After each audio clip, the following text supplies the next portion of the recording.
Hi, this is JJ. Thank you for joining me on the Pure Living Show.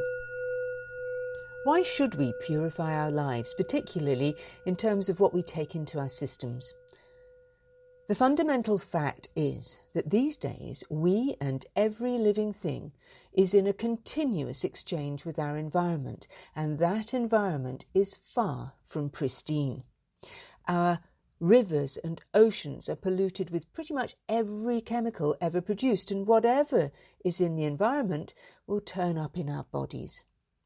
Don't just take my word for that. According to Dr. Dietrich Klinghardt of the Klinghardt Institute, our body's innate detox mechanisms are under an ever-increasing burden to keep our inner systems reasonably clean in the face of the range of intruding chemicals and toxins. Dr. Klinghardt is a medical doctor, and he points out what we can all see if we're minded to, and that is that our systems collectively are starting to fail. With autism spectrum disorders, learning differences, hyperactivity and skin disorders in children just the first to fall in what he calls an avalanche of illnesses.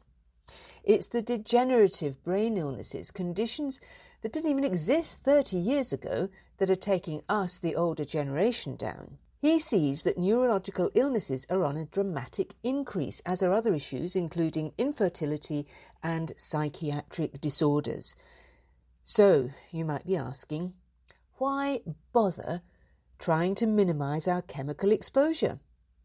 Well, the answer to that has to be that the less stress we knowingly, wittingly put on our systems, the better we might be able to cope with the stresses we have little or no control over, like chemicals in our air and water.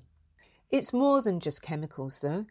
Electromagnetic frequencies, or EMFs, Wi-Fi, have a detrimental effect on our systems too. One particular area of our bodies is hugely susceptible and especially harmed by Wi-Fi frequencies, and that is the pineal gland. It's the most sensitive part of our central nervous system. The philosopher Descartes called it the seat of our soul, the place where thought is formed. It's essentially a receiver that translates energy into thought, but it also controls our immune system, the endocrine system, and much more. The name, by the way, comes from the Latin for pinecone, which is what it resembles. But for many years it was known as the third eye, and we're now beginning to understand the attributes that generations of mystics have attached to it, and that they aren't so far removed from reality. Dr. Klinghardt says the pineal gland, deep in the centre of our brains, is highly sensitive to 4 things: aluminium, or aluminum if you're an American; glyphosate, that's the herbicide found in Roundup; fluoride, often added to water supplies; and Wi-Fi. And what's happening is that aluminium from various sources, including geoengineering, is combining with glyphosate from the food chain in our blood and gut to form 6 different chemical compounds. And while at one time these compounds might have stayed there in the blood, say, the disruptive effect of Wi-Fi frequencies is now allowing these compounds to cross the blood-brain barrier and cause damage. How on earth do we combat that? Well, first of all, we can do all in our power by choosing natural, organic products and food. This is why it's so important. This gives our bodies more of a chance to withstand the onslaught we can't have control over. We can take steps to drink water that's as clean as possible and protect ourselves where we can from harmful frequencies.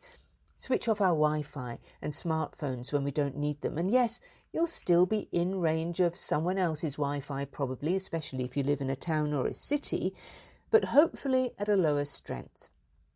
Also, there are devices available to buy that offer greater all-round protection from harmful frequencies, including 4G. However, they won't work against 5G, which is a very different beast, I understand. Finally, we can support those medics and scientists who are working to develop strategies and technologies that will offer an antidote to all the toxicity on our planet. We can talk about it. We can raise awareness of the dangers. Share this podcast if you like. because this is my SOS. I believe we can turn back the tide and save our souls.